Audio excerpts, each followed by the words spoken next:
Thank you, Farhan. I have two questions about the Western Sahara.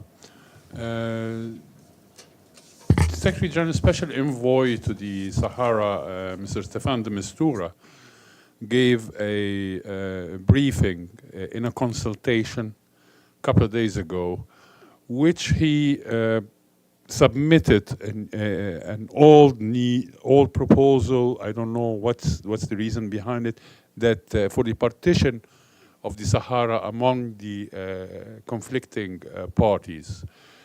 My question for this particular incident: did the Secretary General signed off on this previously rejected proposal to be resubmitted?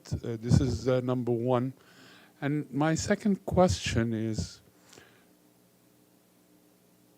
since it was presented in a consultation, the transcript of Mr. de Mistura was distributed to member states as well as member of the press in the United Nations. This, which is a departure from Mr. de Mistura's previous stance in keeping things close to his chest and almost working discreetly away from the media interaction.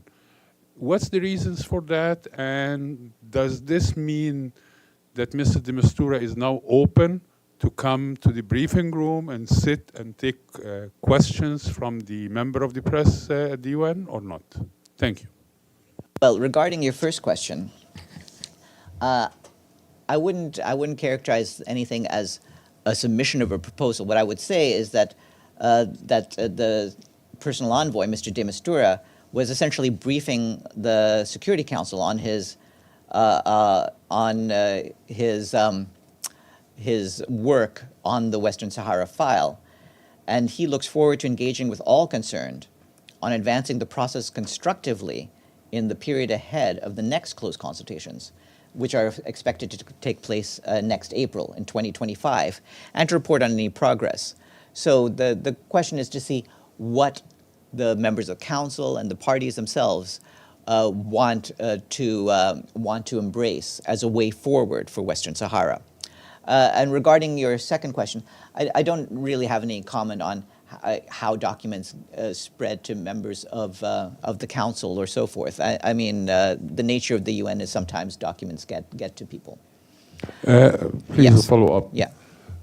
Did the Secretary General sign off on this idea, or if you don't characterize it as a proposal, did he sign off on this idea knowing that 20 years ago or more, Mr. James Baker, former US Secretary of State, was a special envoy to the Sahara, and he submitted that proposal, exact proposal, and it was rejected. So did Mr. Guterres, did he sign off on this new approach? Well, again, I wouldn't mischaracterize what Mr. de Mistura is doing. He's essentially looking with the parties and with the members of the Security Council to see what way forward there can be for Western Sahara. I wouldn't characterize anything as a proposal that is his proposal. Regarding the history of the proposals, certainly Mr. de Mistura and the Secretary General are well aware of the history of Western Sahara.